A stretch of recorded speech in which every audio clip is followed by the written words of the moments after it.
Hey everybody, welcome back to an all-new episode of 10 to Life with me, Annie Elise.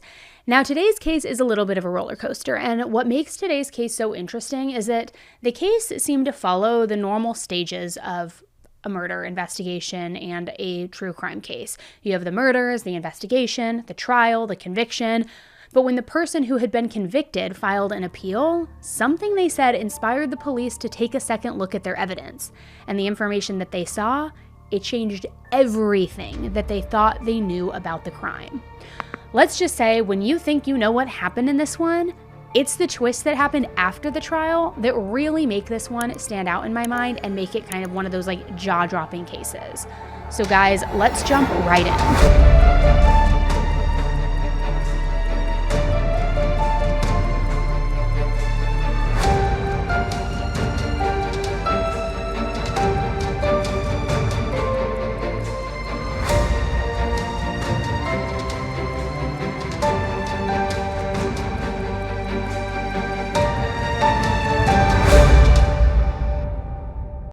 Okay, so I feel like we can all agree that getting in debt is so easy.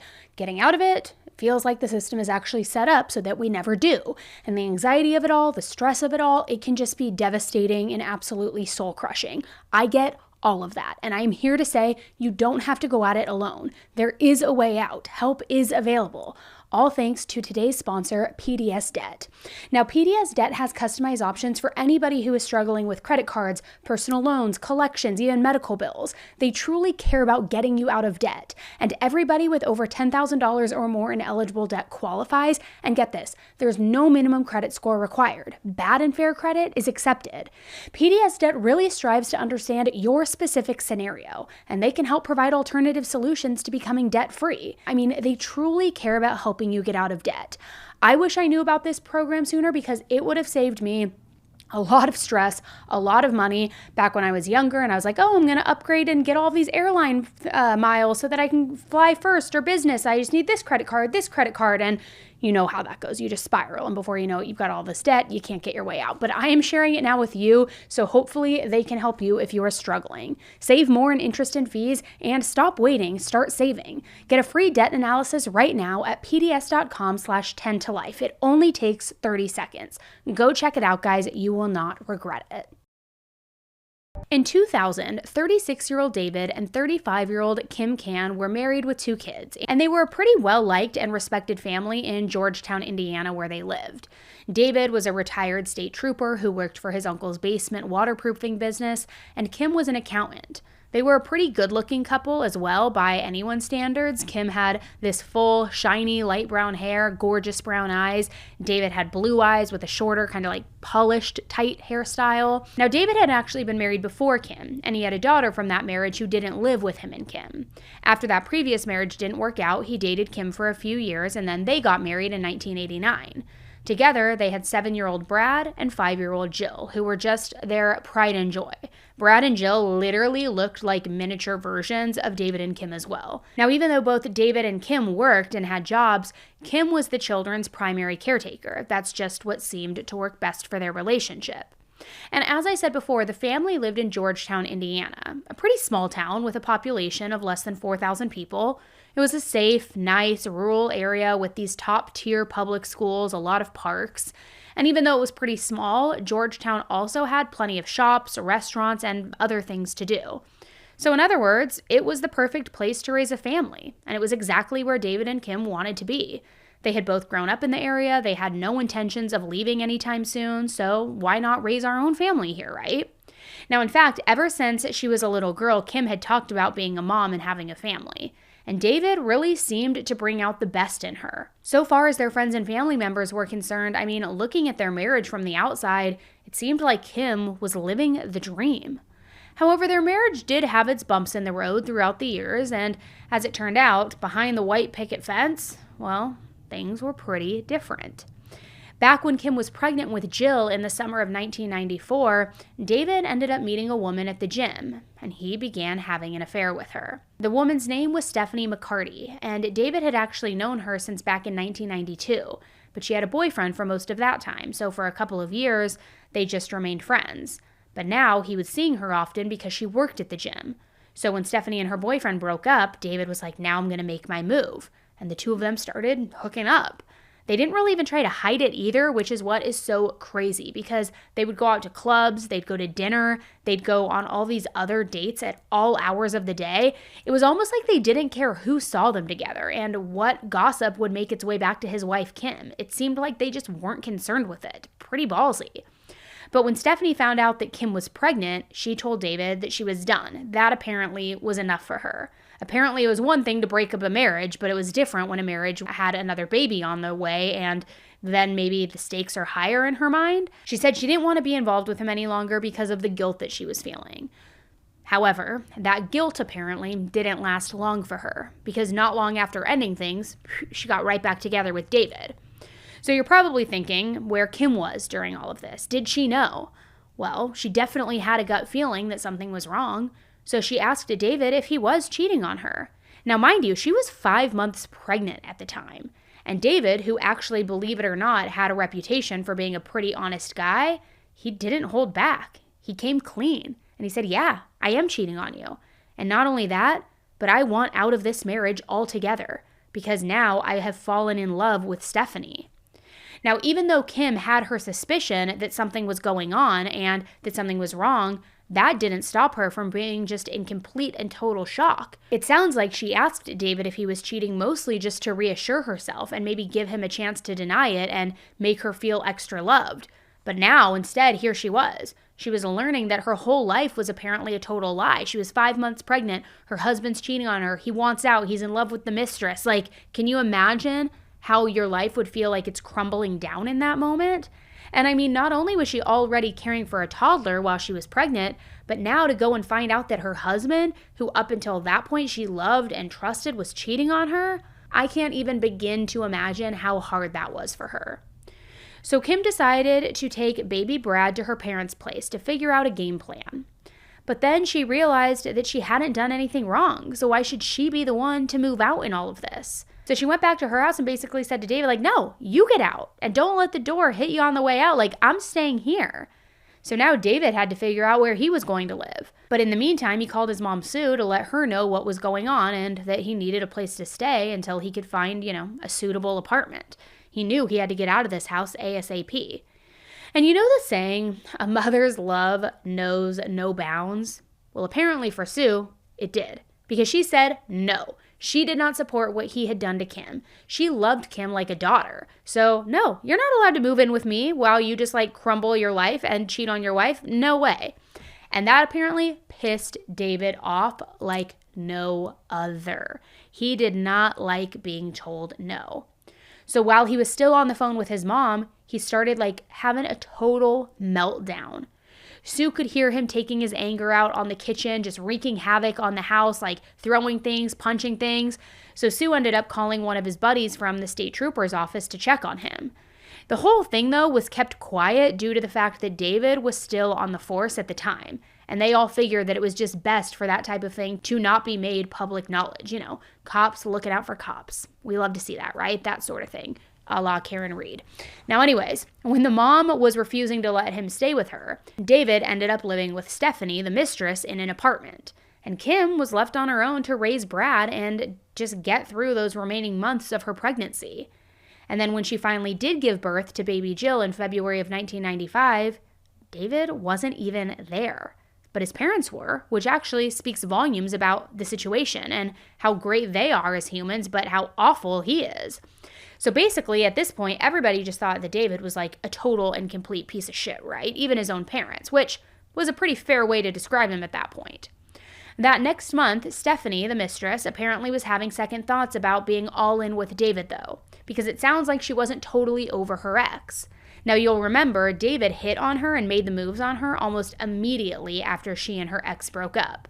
But now Stephanie was reaching out to her ex-boyfriend, wanting to have a talk, see where things stood, test the waters in terms of seeing if they would ever get back together.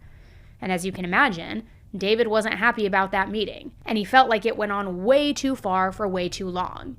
I guess he was the jealous type, but I've also got to imagine that he wasn't loving the fact that he just blew up his marriage for this woman, and now she was kind of looking for a way out and might rekindle with her ex. Not to mention that if Stephanie did dump him, he'd probably have to move again and get his own place this time, and it looks like the house of cards was starting to fall for David, which, good, karma, right? Now, he even went as far as to call Stephanie and demand that she come home while she was literally sitting there still talking to her ex. She listened to him, but when she got back, David clearly wasn't in a good state of mind. He ended up pulling out a small revolver out of his jacket and said he would take his own life because he was so freaked out by how long she had been gone and the possibility that she might get back together with her ex and leave him high and dry. Which I gotta say, this is gaslighting and manipulation to a mother effing T. To pull out a gun and be like, because of you, because you took so long, because I'm scared that you're gonna leave me for your ex, so I'm gonna take my own life.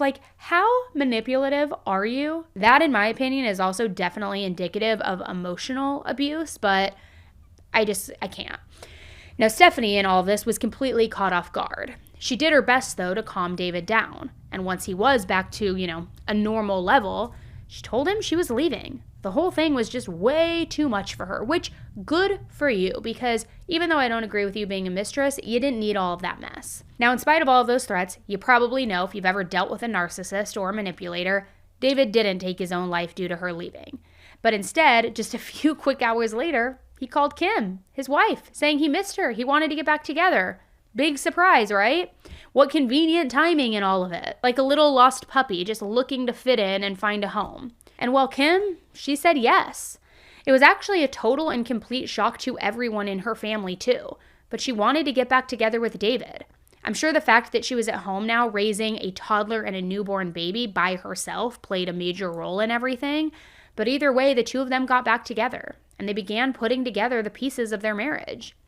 Kim looked at this reconciliation as a good thing because her children now would be raised in a more traditional home, a nuclear family. And from there, things seemed pretty good for them for a little while. But like the saying goes, once a cheater, always a cheater. David was known to be a flirt, but it didn't just stop with flirting. He would find friends with benefits and he would use his patrol car as his hookup spot, just really gross and grimy. And he always seemed to have a woman on the side. If one woman said no to him, he'd get pissed off, but he wouldn't stay long mad because he would just go out and find somebody else who would say yes.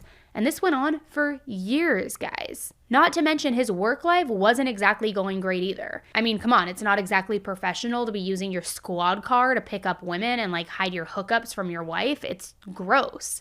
And on top of that, David and two other state troopers were involved in a lawsuit where they were accused of assaulting a 19-year-old during an arrest. He also had other complaints against him at worst, but David didn't like the fact that he was demoted. Again, talk about ego, maybe narcissistic tendencies, I don't know. But because of this, he ended up putting in his notice. And that's when he got set up with his uncle's basement waterproofing business in a sales position. So even though he couldn't sleep with all of his other side pieces in his squad car anymore, he did continue to cheat on Kim with anybody that he could find, including a random woman that he helped on the side of the road one night. Now, his new job, it came with perks. Better hours, it let him spend more time at home with his family, because his job as a state trooper and the fact that he was a serial cheater, it kept him busy, obviously. He was never home with Kim or the kids, and when he was just exhausted, checked out, run down. But his new job made it so that he was around to help raise the kids. And as an added bonus, he made a lot more money than he had as a state trooper. So the couple, in some ways, was doing well. But of course, Kim didn't really know what was going on. So their picture-perfect life was just very surface level.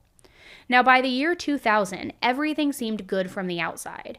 The kids were involved with a lot of activities at school. Kim and David gave the appearance of being as good as ever. And on Thursday, September 28th, 2000, Kim took Brad to his swim lessons and Jill to her dance class. That evening, David was playing a game of basketball at a local church with some of his friends, something that he liked to do during his time off. He was going to be out late, so it was up to Kim to spend the evening getting the kids home, fed, ready for bed. So when David got back that night, it was around 9:30 p.m., and he was absolutely stunned at what he found when he entered his garage. His whole family, his entire family, had been slaughtered. But he didn't call 911. Instead, he dialed the number for the station where he used to work. United States Police Radio, Patrice, can I help you? Patrice, it's Dave Cam. Let me talk to Post Command right now. Okay, he's on another line. Right now, let me talk to Post Command. Hold on. Dave? Get everybody out here to my house now. Okay, all right. My wife and my kids are dead. Get everybody out here to my house. Go to Dave Cam's house now. Okay, David, we got people on the way, okay? Get everybody out here. Come here. Everything's going to be okay, all right? We're going to get people. Everything's not okay. Get everybody out here now. They're coming. Go to Dave Cam's house now. Okay. Do you know what happened, David? No, they're dead. I just got them to play basketball. 4548 Phillipsburg. Oh my God, what am I going to do? David, they're on their way right now, okay? I got everybody coming. Listen, I'm going to let you talk to Patrice while I get people coming. The street. I got to get some help. Okay, David, do you need an ambulance? Do you need an ambulance? Get everybody out. I'm going. Do you need an ambulance? Go! Dave, he hung up. The police rushed to this house as soon as they possibly could, and when they got there, David was just inconsolable. Blood was all over the floor of the garage, and both Kim and Brad were lying on the ground. Kim didn't have any pants on, just her underwear, and oddly enough, her shoes were sitting on top of her black Ford Bronco. Jill was still in her car seat, and all three of them were dead from gunshot wounds. David told the police what he had seen. He said that when he got home from his basketball game, as he was pulling into the driveway, his headlights lit up the garage, which showed Kim lying next to the passenger door of her car, which was open. There was blood oozing out of her head. He said that once he saw Kim on the cement floor of the garage, surrounded by her own blood, his mind instantly went to, where are Brad and Jill? So he looked inside the car and he saw that Jill was still sitting in her car seat in the back, and her long blonde hair looked as if it had been dyed red due to it being soaked in blood. Brad, on the other hand, was lying over the back seat of the car on the driver's side because he had actually been shot as he was trying to escape. As soon as David laid eyes on him, he had this thought that there was still a chance that Brad might be alive. So David put his hand on him, and Brad's body was warm, which gave David hope. So he dragged his son's body out of the car and he laid it down next to Kim. He performed CPR, which he was an expert in due to his time on the force, but tragically he couldn't get Brad to wake up. Kim and Jill were also dead at the scene. Now, as for the rest of the house, there were no signs of a break-in gone bad, and there weren't any obvious suspects in terms of people who might want to murder Kim and her two precious innocent children. So the entire thing just seemed really suspicious to the police, that some random person would just come up their driveway, shoot Kim, Brad, and Jill to death, and then just leave without taking anything. Something was off. Kim didn't have any enemies. She was actually loved in the community and at her job. So of course, police looked into David first, as they usually do in these types of situations. And David said that he was at that basketball game all evening, from 7 p.m. onward. This was at the Georgetown Community Church. That was also the local church that he and Kim attended on Sundays. So police spoke with the men that David allegedly played with that night, all 11 of them, and they all said that they never saw David leave the church until they all went home together at the end of the night. He only sat out one of the games, but nobody remembered him leaving during that time either. In fact, everyone agreed that he left a couple of minutes after 9 p.m., and he made that police call at 9:29 p.m. And the church was only an 8-minute drive from his home, so there was a bit of an opportunity there, about 20 minutes where he could have committed the murders before he called for help. It wasn't a huge window, but it's not like it takes that long to shoot 3 people. And that was suspicious enough for the detectives to run some tests on the shirt that David was wearing on the night of the murders. And it turned out the shirt had 8 specks of blood that they matched to Jill's DNA. And the police believed that the pattern of specks of blood was similar to what you would end up with if you shot someone and some of their blood splashed back on you. Now, as a reminder, David had an explanation for how some blood could have ended up on his shirt. He said he dragged Brad's body out of the car and tried to perform CPR. But that just didn't match up with the pattern of Jill's blood that he had on him, because he never even tried to say that he did CPR on Jill. Which I've got to say, that was also pretty weird on David's part, because even knowing he was a trained police officer and probably knew how to tell dead people apart from injured people, it was weird that he didn't even try to help his wife or daughter. I mean, he was a father. He was a husband. Logic only goes so far when it's your own family covered in blood, and you would think that you would have tried to help them somehow, even if it was too late.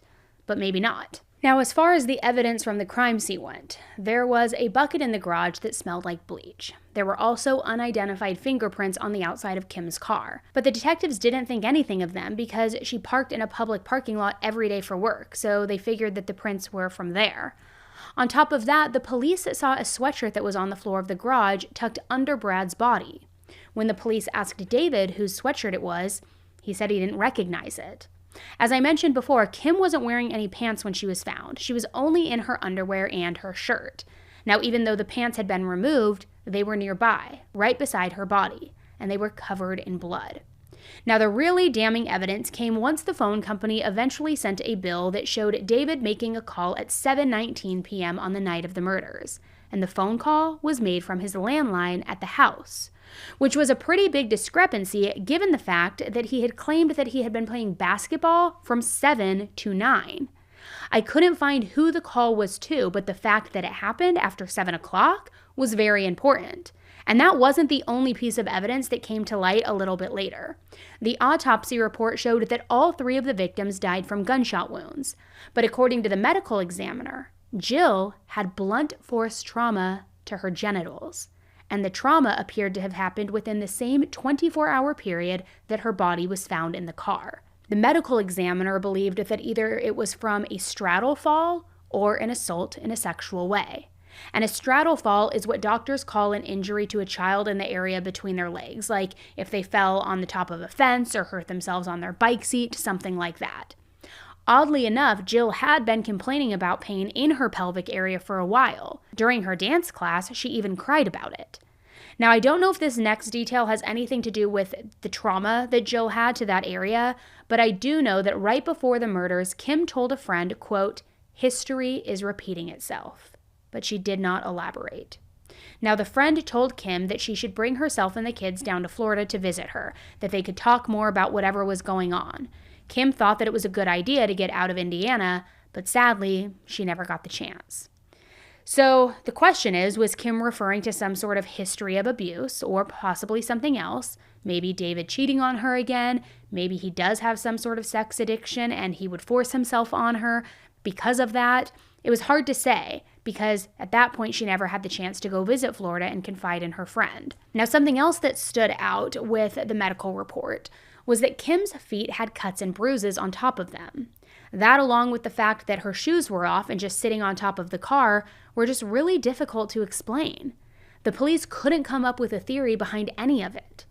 It was still pretty early into the investigation, but the people in David's life were already starting to have their doubts about him, including Kim's mom, Janice. Janice knew that her granddaughter Jill was a sassy, outgoing little girl, and she believed that if a stranger or someone that Jill wasn't close to had assaulted her, she would have spoken up. The only way that she wouldn't have said anything would have been if it was David who did it to her. So by that Sunday, the rumor mill was churning, especially because no arrest had been made yet. But David went to church with his parents and his friends like he normally would on any Sunday. He felt it was best to be near his loved ones during such a nightmare in his life. He also probably felt like the church was a safe place for him because his uncle was the pastor. Kim had actually been the treasurer, and his grandfather had built the church itself. During the service, David cried the entire time. But then afterwards, when he went outside, a ton of reporters just surrounded him. And apparently the news basically covered all of the facts in a way that made David look very, very guilty. Apparently, it was one of those situations where David didn't show any emotion. It's something we see in these kinds of cases time after time too, right? The spouse and the parent who's supposed to be grieving and all of these things, but by all appearances, they're fine, they're stone-faced, and the public felt like David should have been crying while he was coming out of the church, and he wasn't. So because of that, the general consensus was that he must have shot and killed his family. The only real question, in a lot of people's minds, was about the motive. There was no clear reason for him to do something so heinous, so barbaric. Then later that afternoon, David came into the station to speak with the police, and it got a bit heated. We've got some problems with things, the way they are. And that's why, we brought you in here, really give you the opportunity. Morons. Morons. I cannot believe. I cannot believe. What do you mean? You can't believe what? You are going to try to blame me for killing my children and my daughter. Tried to clean some of the blood up or something like that. No. This is ridiculous. What about some bleach, Dave? No.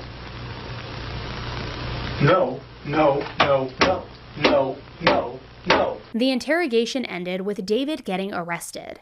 The police felt like they had all they needed to make the arrest, and the blood spatter on the shirt was the smoking gun for them. So after David's arrest that Sunday, the funeral for Kim, Brad, and Jill was a few days later. At midnight, the coffins hadn't been taken away yet, and nobody else was there. So that was when the police let David go and pay his respects. 15 officers brought him in handcuffs and gave him 5 minutes to say goodbye to his wife and 2 children. And I feel like the only reason, to be honest, that this even happened was because he had worked as a state trooper. If he didn't have friends on the force, I'm not so sure that this would have been allowed. But I also feel like 15 officers is kind of overkill, but I don't know. So now that an arrest had been made, it was time to wait for the trial to begin. And during this waiting period, the small, close-knit community of Georgetown really turned against David's surviving relatives, many of whom lived in the town. They would get ugly stares anywhere that they went, nasty messages on their answering machines. They would have to give fake names when making reservations, and they were dubbed a pack of wolves.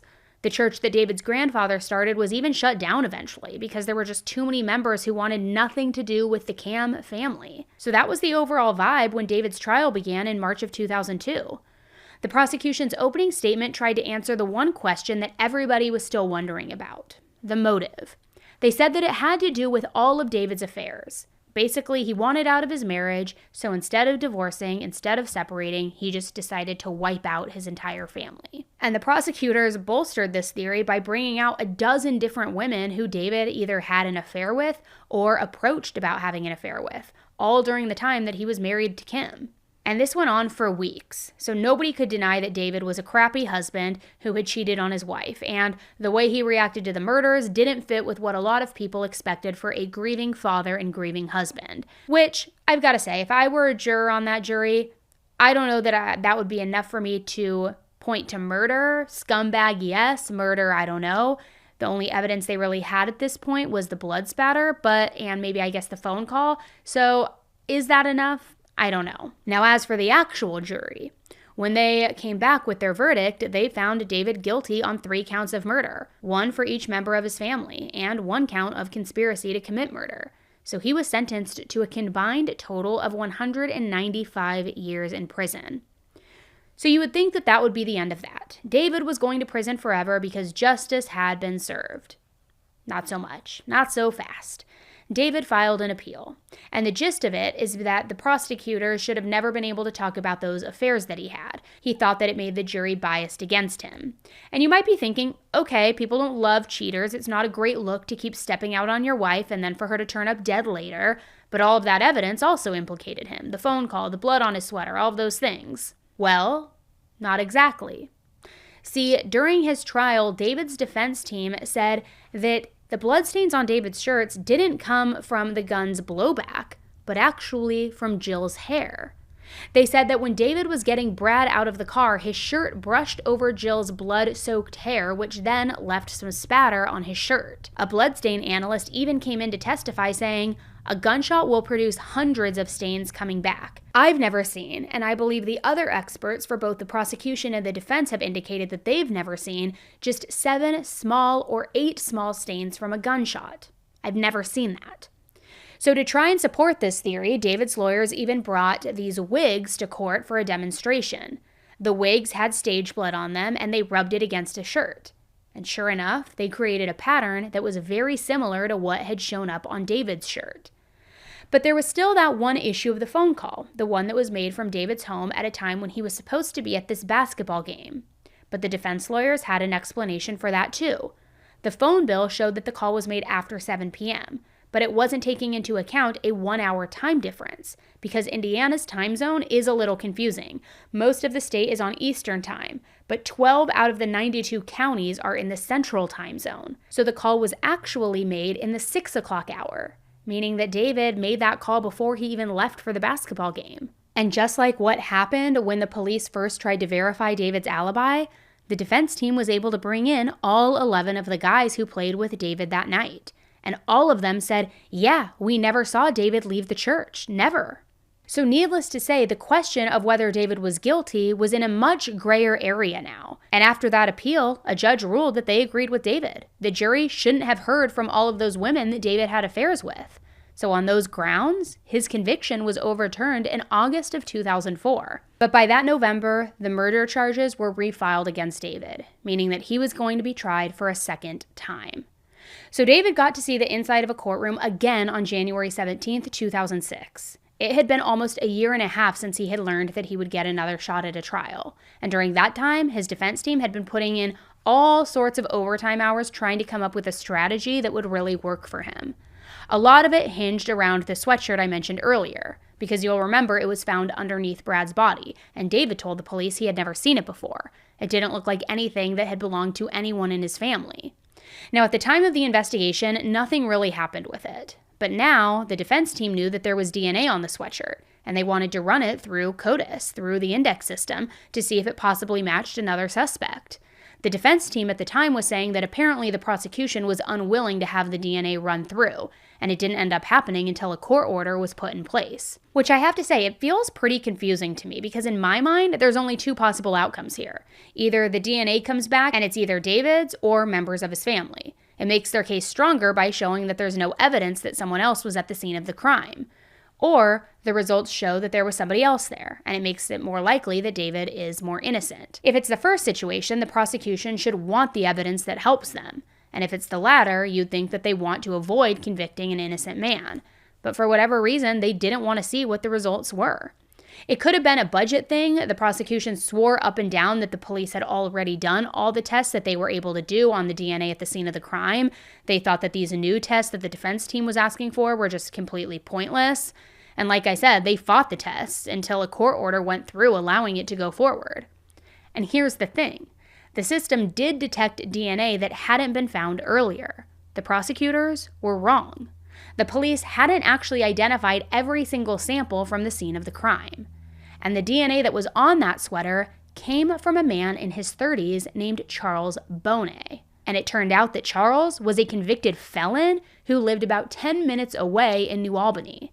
He had been charged and convicted of multiple attacks on women over the years, including attempted abduction using a gun, armed robbery, and the most interesting thing about Charles is that he had sort of a bit of a thing with women's shoes. And during these armed attacks, he would often take the women's shoes. It was like a straight up fetish for him, a trophy, and it was actually a fetish that he admitted to when he was arrested. He would even go so far as to stalk different women and continuously call them, asking them what type of shoes they were wearing. And based on the comments he made, he preferred high heels. And if you remember, when Kim was found dead, her shoes were sitting on top of the car, which meant somebody took them off of her feet and put them up there. So it really makes you wonder, if he was involved, that is, what he possibly did to Kim, especially being that her shoes were off and she had scratches on her feet. I also wonder why he didn't take the shoes with him, since he was known to do that before. At the time of the murders, Charles was out on parole. So since his DNA was at this crime scene, detectives brought him in for an interview and a polygraph test. He said that yes, that sweatshirt had belonged to him once, but that recently he had donated it. He also said he didn't know David and wasn't involved in the shootings. Well, the results came back as deceptive. Basically, the polygraph suggested that Charles was not being truthful, specifically around the issues of whether Charles had shot someone in Indiana and what he was doing at the time of the murders. So to recap, Charles had failed a polygraph, and the police had found his DNA at the scene of the crime. Frankly, the police had more on him than they had on David when they had decided to arrest him for the crime, but for whatever reason, the detectives didn't move on what they now knew. They didn't make an arrest. Charles was just free to go, but the investigators did end up putting a tracking device on his car to keep tabs on him. And the day after he was questioned, he was tracked visiting the cemetery where Kim, Brad, and Jill were all buried. When the police asked Charles about it, he said that he was checking out the mausoleums for his family. The detectives did confirm that he spoke with someone who worked at the cemetery that day, so, it was possible, but weird for sure. Now, I guess it goes without saying, but all of these new discoveries about Charles had the police rethinking their whole original theory, the one that pointed to David, that David was responsible. With the investigation reopened, they re-examined Kim's car to see if there was any other evidence that maybe they had missed. And as it turns out, there was. There was a handprint found on the car, a handprint that belonged to none other than Charles. So this was finally enough for the police to arrest and charge Charles. But what they charged him with was conspiring with David to commit the murders. See, Charles ended up giving a 5-page written confession about how he knew David. He said how David seemed like a really sincere guy to him, and apparently they met at a pickup basketball game in New Albany, and David had talked a lot about church and Jesus and things like that. He said that he ran into David a second time at a meat shop in New Albany, but this time David wasn't talking about religion. He was asking Charles if he could get him an untraceable gun. David said he would pay him $250 for it. So Charles agreed to the deal and he bought him a gun. He delivered it to him. And he must have put his hand on David's Bronco during the delivery because that is why his palm print was there. However, a few days later, Charles' story changed again after he was questioned some more. Now, he said that David was a pretty bad guy who often abused his daughter Jill in a sexual way, who cheated on Kim, then just snapped when Kim found out about everything that he was doing to his daughter Jill. And that is why he wanted all of them dead, to cover his secrets. And this version of the story was pretty different from the one that he had told earlier. Now, Charles said that before he gave David the gun, he wrapped it up in his gray sweatshirt because it was leaking oil. Then he gave it to David, who asked him to follow him in his car. So Charles followed him all the way to his house and then waited in the driveway. He said that he could hear some type of heated argument going on, but he didn't see anything. Then he heard somebody yell, "No," and a gunshot went off. Then he said, in a heartbreaking detail, he heard Brad say, "Daddy, Daddy," calling out multiple times. After that, David came out, pointing the gun toward him like he was going to kill him too. So Charles said that he ran inside the garage to find some cover. Then David ran inside the house yelling, "You did this." According to Charles, while he was in the garage, he tripped over Kim's shoes, so he put them on top of the car neatly. Which, right, like if you're running for your life from an armed gunman, that's the perfect moment to just tidy up and get rid of these tripping hazards. Make it make sense. So after he moved the shoes, he saw a woman pull into the driveway, but he didn't know who she was, and he didn't elaborate much on this part of the story. He just said that he got out of there and he fled the scene. Charles ended his statement by saying, "My case is based on selling an illegal handgun to a person who used it to murder his family." He said the reason that he didn't report the murders right away was because he knew that his sweatshirt was there and he didn't want to get blamed. Plus, Charles was black and David was white, so he knew that nobody would believe that he was the innocent one in all of this. He thought that everybody would pin it on him.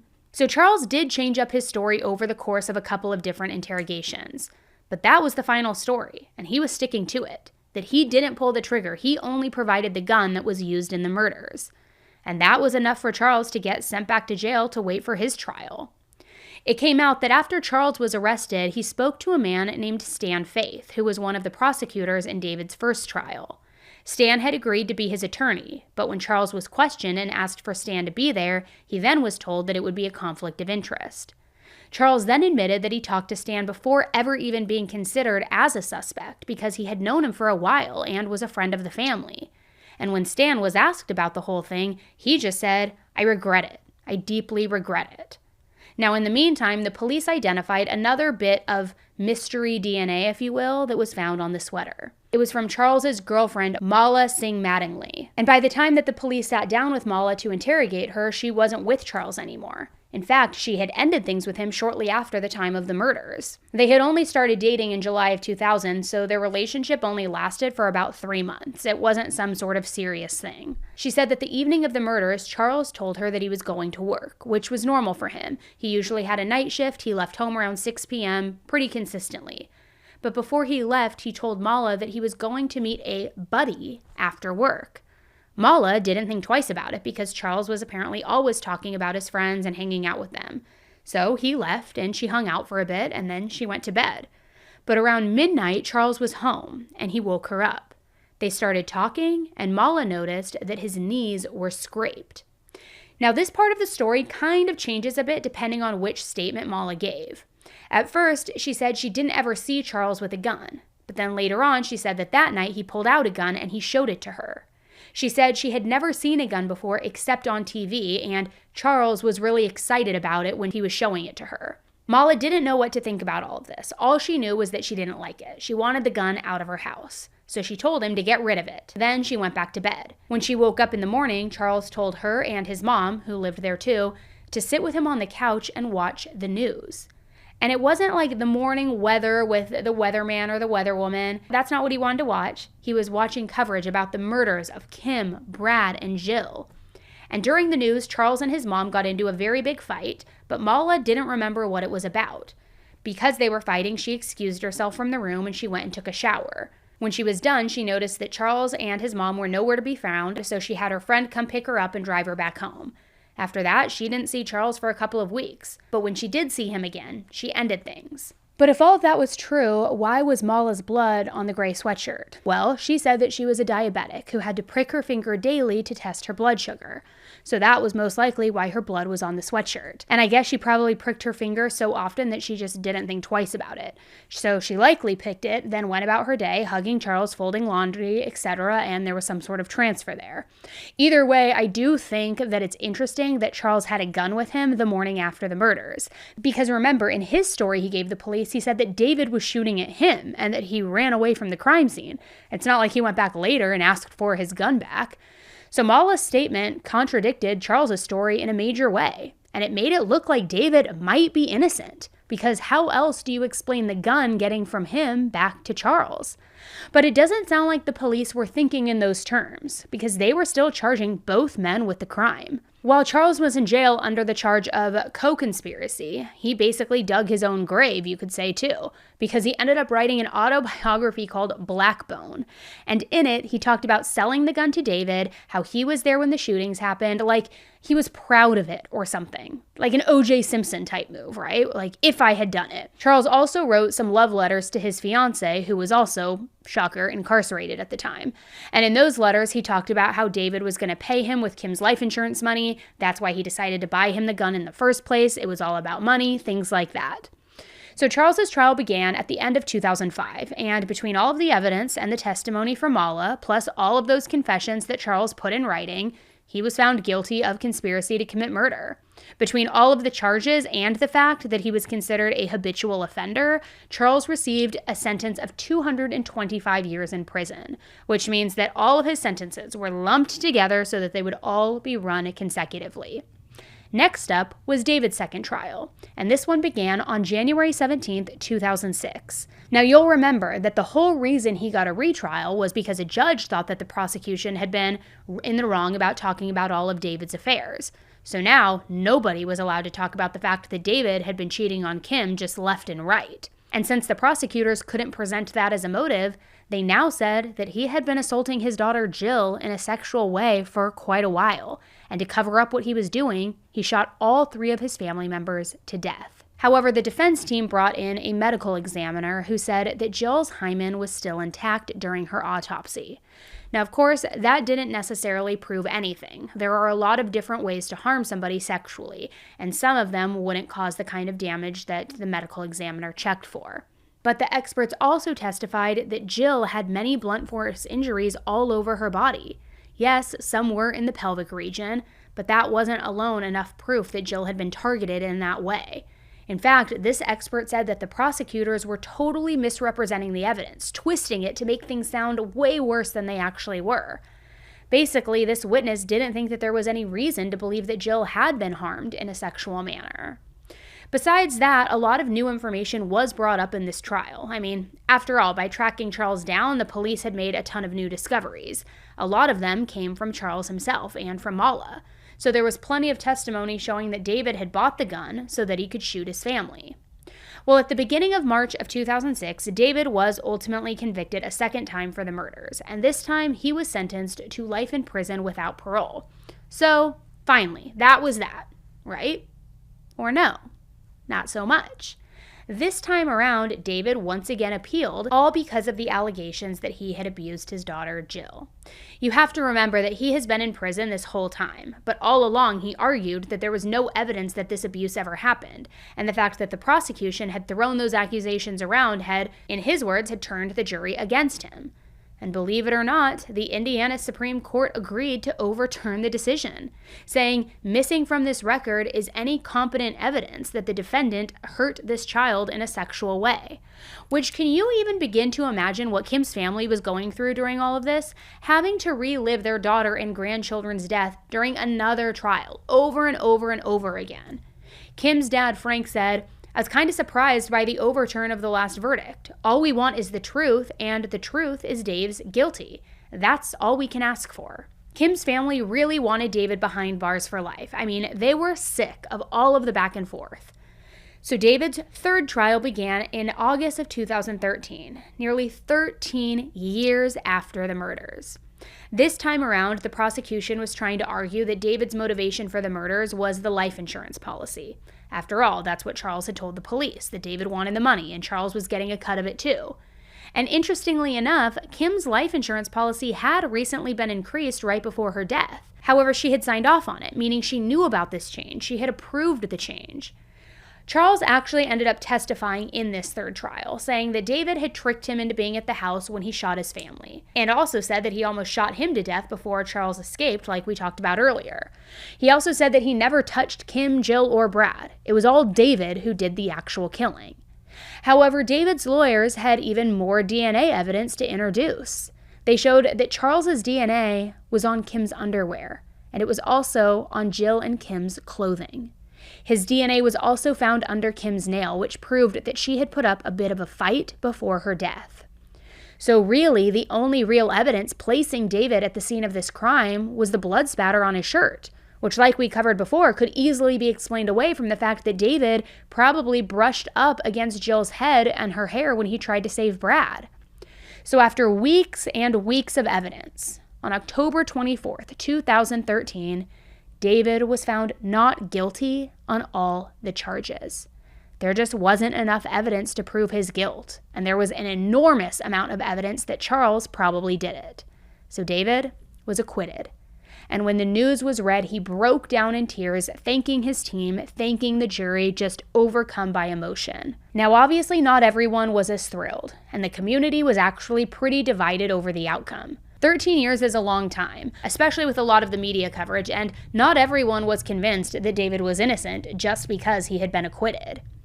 So David ended up staying in the same town rather than go somewhere new to start fresh, and he went to work again at his uncle's business and started rebuilding his life. And recently, he filed a civil suit against some of the people from the prosecution team. You can't wreck someone's life. Take away their freedom, their liberties, their reputation, their identity, their hometown. You're not supposed to be able to do that in this country. And to have that done to me by people that I knew and that I cared for and worked with, the outrage was there. It was refreshing to hear their remarks, not just hear the remarks, but the manner in which they made the remarks. And it was very obvious to tell, based upon their interaction with specifically the Attorney General's office, that they saw it for what it was. In fact, being humorous at one point. He ended up getting over $5 million from the settlement. He used some of the funds to pay back his friends and family members who had helped support him in the fight for justice over the course of those long 13 years. And today, David seems to be living his life, having quite the support system around him. He's rebuilt his life from the ground up. He lost 13 years of his life, his reputation, and most importantly, his wife and children. Since 2013, David has kept in touch with the jury members who brought him to freedom. He was also hired by Investigating Innocence as a case coordinator, which seems like a perfect fit given his story. Investigating Innocence is a nonprofit wrongful conviction advocacy organization that provides criminal defense investigations for inmates in the U.S. Now, I wish that I could give you a reason for why Charles did what he did and how it all went down, but Charles to this day continues to say that he's innocent. He also says that he has found Jesus and he is now a devout Christian. In a more recent interview, he talked about his version of what happened on the night of the murder. We're clearly both there, and one of us is the killer. David Cam is the killer. Bonet starts out by telling us why he says he initially lied to investigators. I didn't tell the truth about everything because I wanted to stay completely out of the mix. I didn't want to go back to prison. As I told them the truths about the story, they didn't believe it. So then I started just telling them things that I thought that they could believe. At the end of the day, I've told, I think, altogether like 5 different versions. So tell us now, what is the truth? What is the truth? On September 28th, I took a second untraceable weapon to the Cam residence. David Cam showed up. We were talking outside of his house. His wife, Kim Cam, and the 2 children, Brad and Jill, pulled up in I believe it was a black Bronco. As the garage door lifted up, she drove in. I seen her brake lights come on, and then he went into the garage, and then I heard arguing, and I heard a no, and then I heard a daddy no, and then I heard pop, pop, pop. My sweatshirt was not tucked under his son. He staged that. Kim Cam, his wife, was not undressed at all. I learned from television and in my discovery that someone had removed her pants. It's pretty shocking that David got convicted twice with all of that exonerating evidence, I have to say. Although a lot of people still think that he played a role in this, and I am interested to know what you guys think. But remember, he had the 11 witnesses who said that he was at the game, the DNA that shows that Charles did it, and every step of the way I thought, oh, come on, this is obvious. But I don't know. There's still a lot of people on the fence, and I want to know what you guys think. Kim's family still feels that David is guilty, and they are not changing their minds. After the jury finally found him not guilty, Kim's mother, Jana, said, "I had already turned it over to God." David has made it clear to the media that he would love the chance to make things right with Kim's family. But her father, Frank, responded, "That's not going to happen. He's not fooling anybody, I don't think." Now, many people in the community still support Kim's parents and will even go up to them in stores and in public and offer support, which makes me wonder if people ever give David a hard time, since he still lives in that same town where it all happened. Now, whatever you think about this case, it does shed some light on a big issue here. Research suggests that 4 to 6% of inmates in American prisons are actually not guilty, which is crazy to think about and really just goes to show how important organizations like the Innocence Project really are. They work to free people like David and hopefully prevent situations like his from happening in the first place. But I'm curious where you guys stand on all of this. If you think that David is innocent, how and why do you think that Charles committed the murders? Because David said he never met Charles before. So did Charles just randomly see Kim and the kids out and about and then stalk them, follow them home, and then attack and murder them? I'm also curious what Kim meant by when she said history was repeating itself. I wonder if she knew that David was cheating on her again. That seems like the most obvious explanation to me. There are definitely still some unanswered questions on this one, but if you believe that David is innocent, you should be glad that he has found some peace and is free today. Yes, he cheated on Kim, but let's face it doesn't make him a murderer. Or do you think he's guilty, and do you think that he just got away with murder? Let me know what you guys think about this one in the comments. All right, guys, thank you so much for tuning in to another episode today. Please subscribe to the channel if you have not done so already. It is totally free, and I will see you on the next case. Until then, stay safe. Bye.